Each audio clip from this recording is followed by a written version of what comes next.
প্রত্যেকটি মেয়ের জীবনে কিছু না কিছু স্বপ্ন থাকে, তাই না? আর আমার স্বপ্নগুলো কোথায় জানি হারিয়ে গেছে মহাসমুদ্রের মাঝে। যেটা খুঁজে পাওয়া হয়তো এই জন্মে আর সম্ভব হবে কিনা তা জানি না। কিন্তু স্বপ্ন দেখতে তো টাকা লাগে না, তাই না? স্বপ্ন পূরণ হোক বা না হোক, স্বপ্নটা কিন্তু প্রত্যেকের দেখা উচিত। আর এই স্বপ্নের সঙ্গে জড়িয়ে আছেন আপনারা, আমার ভালো মন্দ সমস্তটা জুড়ে আমার একটি নতুন পরিবার। তো আসসালামু আলাইকুম। উত্তর দিনাজপুর জেলার ছোট্ট একটি গ্রাম থেকে আমি পায়েল আবার নতুন একটি ব্লগে আপনাদের সকলকে জানাই অনেক ভালোবাসা। সময়ের সঙ্গে সঙ্গে নিজের স্বপ্ন, শখ, আশা, আকাঙ্ক্ষা সমস্ত কিছুই কেমন মলিন হয়ে যায়, তাই না? ওই যে একজন বলে গেছেন, কর্ম করে যাও, ফলের আশা করো না।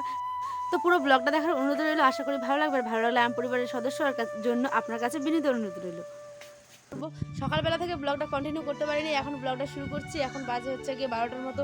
সকালবেলা থেকে অনেকগুলো কাজ করলাম, তারপরে আয়নের আব্বা চলে গেছে তার নিজের কাজে, আয়ন ঘুমিয়ে পড়েছে। তাহলে আমি এখন শুরু করবো। আর রোজার দিন কি ব্লগ করবো কিছু বুঝতেই পারছি না, না রান্নাবাড়ি দেখানো যায় না আর কোনো কিছু। তো ওই জন্য ব্লগগুলো এলোমেলো হচ্ছে আর কি। তবু অনেক ভালোবাসা দিচ্ছেন, যারা দিচ্ছেন সত্যি কথা বলতে অনেক অনেক অনেক ভালোবাসা আপনাদের। আর যারা দেখছে না তারাও ব্লগটা দেখবেন, কিন্তু কেমন লাগলে কেমন লাগলো অবশ্যই কমেন্টে জানাবেন।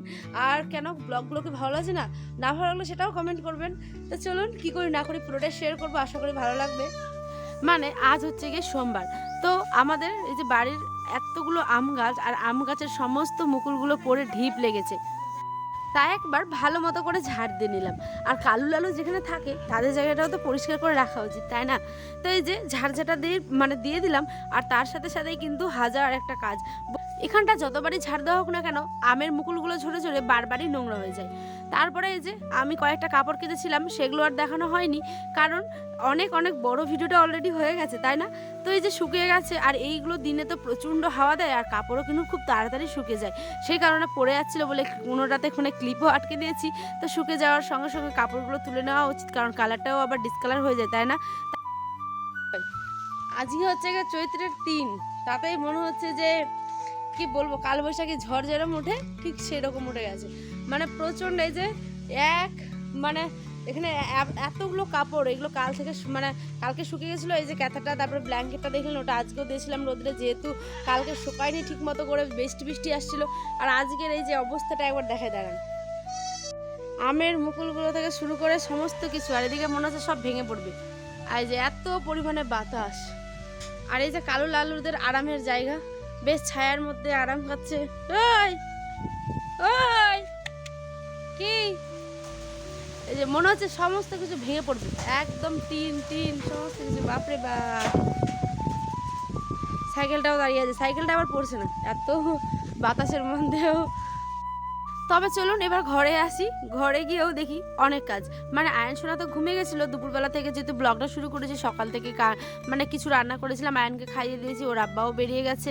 তার মাঝখানে এই যে একটা মুড়ির বস্তা, যেহেতু এখন রোজার সময়, আর আমাদের মুড়ির বস্তাগুলোতে পরিমাণটা এত পরিমাণ কমিয়ে দিয়েছে না যে কি বলবো। 1 কেজি আগে থাকতো 2 কেজি 2.5 কেজি, এখন সেখানে 1 কেজি থাকে, বা 1 কেজি 400-300 এরম থাকে আর কি। তো যাই হোক, মুড়ির বস্তা প্রচণ্ড পরিমাণে লাগে, 15 দিনও যায় না, যেহেতু আমি মুড়ি খেতে খুব খুব খুব পছন্দ করি। আর আয়নের আব্বা কিন্তু মুড়ি খেতে একদম পছন্দ করে না, ঠিক আছে? তো একমাত্র আমার জন্যই আনে, খায় কোনো কোনো সময়, যদি আমি খুব জোর করে খাইয়ে দিই তাহলে, যদি মেখে টেখে দিই ভালো মতো করে, তারপরেই খাবে, না হচ্ছে নাই। আর এখানে অপেক্ষা করছে একজন, কখন ওর আমার কাজটা শেষ হবে যে সে খাবে। তো এখানে মুড়ি চালাতো প্রায় কমপ্লিট সমস্ত কিছু। এবার আমি ভালো করে ঘরটাকে ঝাড় দিয়ে দেবো। আর আয়ন কিন্তু ঘুমিয়ে আছে, সেই কারণে এই কাজগুলো চটপট করে করছি, যেহেতু আয়ন সোনা ঘুমিয়ে থাকলে কাজগুলোতে সারতে হবে, তাই না?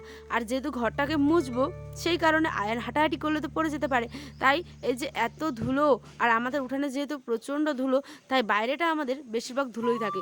তো কোনো রকমের যে পর্দাগুলো 1-2 বছর হয়ে গেছে এগুলো লাগানো, সেই কারণে এগুলোকে এবার ভাবছি চেঞ্জ করতে হবে, যেহেতু ছিঁড়ে ছিঁড়ে যাচ্ছে, কি বলবো, কাপড়টা নষ্ট হয়ে যাচ্ছে। তো এবার অন্য পর্দা নিতে হবে ভাবছি। দেখা যাক কবে নিচ্ছি, পুরোটা শেয়ার করবো, যা হবে আমার জীবনের সঙ্গে আর কি। তো এই যে আমার এখানে বাবুর ছোট্ট খেলনাগুলো দেখছেন, কোথায় না কোথায় ঢুকিয়ে রাখে। সমস্ত কিছু এই ঝাড় দেওয়ার সময় বা ঘর মোছার সময় এক থেকে আর একটা করে বেরোবে আর কি। তো এই যে ভালো মতো করে ঝাড় দিয়ে নিচ্ছিলাম ঘর বারান্দা সমস্ত কিছু। তারপরেও কি হবে, এই ঝাড় দিচ্ছি, দিনে মনে হয় 14 বার করে ঝাড় দিতে হয় এই ঘর আর বারান্দা, ঘর আর বারান্দা, কারণ ধুলো তো পড়ে, তাই না? আর হাঁটাহাঁটি যেহেতু আয়ন করে, তো পরিষ্কার তো রাখতেই হবে। এবার একটা কথা বলি আপনাদের, ওই যে প্রথমে বললাম জীবনের শখ আহ্লাদ সমস্ত কিছু কেমন জানি সময়ের সঙ্গে সঙ্গে হারিয়ে যাচ্ছে, কথাটা খুব একটা মানে ফেলে দেওয়ার মতো না, তাই না? আমাদের জীবনটা একটা অন্যরকম। কারণ কি, এই যে যখন সংসার, তারপরে তোমার বাচ্চা সমস্ত কিছু, হাজব্যান্ড, পরিবার, ফ্যামিলি সমস্ত কিছুই আর কি বলছি, সবাইকে খুশি করতে করতে করতে নিজের নিজের শখ আহ্লাদগুলো কোথায় জানি চাপা পড়ে যায়, তাই না? কেন এরকমটা হয়? হয়তো অনেকের ক্ষেত্রে হয় না, কিন্তু আমার ক্ষেত্রে হয়েছে। কারণ কি, আমার যখন মানে মানে কি বলবো, এমএ করছিলাম আমি, মানে মাস্টার্স করছিলাম, ঠিক আছে, তখন আয়ান আমার জীবনের সঙ্গে জুড়ে যায়। তো আমি যে মানে কত কষ্ট করে পুরোটা কমপ্লিট করেছি, সেটা শুধুমাত্র একমাত্র উপরে একজন যিনি বসে আছেন তিনি জানেন, আর আমি জানি। তাই অনেক কিছু মানে চেয়েও করতে পারিনি, ঠিক আছে। সেই কারণেই বললাম, জীবনের শখ আহ্লাদ যেটা আমার কি বলবো, বিয়ের পরে মানে অনেক অনেক অনেক কিছু প্ল্যানিং ছিল, সে সমস্ত কিছু উলট পালট হয়ে গেছে। তো হয়তো অনেক সময় লাগবে সমস্ত কিছু ঠিক হতে, ইনশাআল্লাহ ঠিক হয়েও যাবে। আমার ছোট্ট বাপটা আগে সুস্থ থাকুক, ভালো থাকুক, ওকে একটু মানুষ করে দিই, তারপরে ইনশাআল্লাহ আমি আমার স্বপ্নগুলো অবশ্যই পূরণ করতে পারবো। সেই স্বপ্ন পূরণ হোক বা না হোক, দেখতে তো আর টাকা লাগে না, বলে না মানে ছেঁড়া কাঁথায় শুয়ে লাখ টাকা স্বপ্ন দেখার মতোই কিন্তু ব্যাপারটা। ছেঁড়া কাঁথায় শুতে পারি, ঠিক আছে, কিন্তু স্বপ্ন দেখতে তো আর পয়সা লাগে না বা লাখ টাকা লাগে না। সেই কারণেই বললাম আর কি। আর আমাদের মানে মতন সাধারণ মেয়েদেরকে প্রত্যেকেরই আর কি এই ভিডিওগুলো দেখে নিজের কিছু করার ইচ্ছে মানে করে হয়তো, তাই না? কিন্তু অনেকে ফ্যামিলির জন্য করতে পারে না, কিন্তু যাদের ফ্যামিলি সাপোর্ট করে তাদের না জীবনটা অনেক অনেক সোজা। কেন এইগুলো কথা বলছি, আজ মনটা ভীষণ খারাপ। সেই অনেক আগের কথাগুলো মনে পড়ছিল, যখন পড়াশোনা করতাম তখন লাইফটা অন্যরকম ছিল, তাই না? কিন্তু আজকে দেখুন জীবনটা পুরোটা একটা অন্য চ্যাপ্টার হয়ে গেছে। হয়তো সেটাও মনে থাকে, অবশ্যই সেটা মনের একটা সাইডে তো কোথাও না কোথাও থাকবে। এখন দেখবো যে লেবু খুঁজতে যাচ্ছে আমাদের লেবু গাছটাতে, কারণ কি যে আজকে এত এত এত বলতে হয় না, কিন্তু তবু এত পিপাসা পেয়েছে, গলা পুরো শুকিয়ে গেছে, মুখ চোখ পুরো শুকিয়ে উঠেছে। তো সেই কারণে আর কি লেবু খুঁজতে এসেছি ইফতারির জন্য। আর আয়নের আব্বা কিন্তু লেবু এনেছিল এর আগে, কিন্তু শেষ হয়ে গেছে। আর আজকে তো হচ্ছে সোমবার, আজকে হাটে হয়তো আনবে, কিন্তু আনতে আনতে সেই রাত্রি। তো সেই কারণে এই যে আমাদের মাথার উপরে এই গাছটা হচ্ছে গিয়ে লেবুর গাছ। তো এই লেবুর গাছ থেকে দেখি লেবু যদি পাওয়া যায় তো একটা দুটো তুলবো। গোটা গাছ দেখতে দেখতে ওই দূরে একটা লেবু আছে, দাঁড়াও তুলি। তো এখানে এই যে ইফতারির জন্য এত কিছু আয়োজন করছিলাম, বিকেল হয়ে গেছে, আর বকবক করতে করতে হয়তো আপনাদেরও খারাপ লাগছে, তাই না, এগুলো শুনতে? কিন্তু কি করবেন, ভালো লাগলে অবশ্যই পরিবারের সদস্য হবেন, আর খারাপ লাগলেও একটু মানে ভালোবেসে শুনে যাবেন, এইটাই বলেন। আর কি, আপনাদের তো আমি জোর করতে পারি না, ভালোবাসবেন অবশ্যই। তুললাম তো দেখতে পেলেন, একদম ওই যে টিন, একদম কপাল খারাপ থাকলে যা হয়। ছি, ভাবলাম যে শরবত করে খাবো, উপায় নাই। কিন্তু দেখা যাক, দেখি বর্মার কাছে গিয়ে যাই, তবে বর্মা যদি থাকে যদি তো দিবে, আর না হলে জল খেয়ে রোজা ইফতার করতে হবে, কি আর করা হবে। চলো চলো চলো, আজ মানে দাদু আনছিলে আর আনেনি না। টক যে বুঝুন, গন্ধরাজের উপর সেন্ট একটা আলাদাই, তাই না? তো ওই যে একটা মাত্র লেবু খালি পেয়েছি, সেন্টটা শুনেই মনটা পুরো ভরে যাচ্ছে, ঠিক আছে। আর একটাই কিন্তু, যেহেতু এখন সিজনটার বাইরে, কিছুদিন পর কিন্তু লেবু খুবই হবে, ঠিক আছে।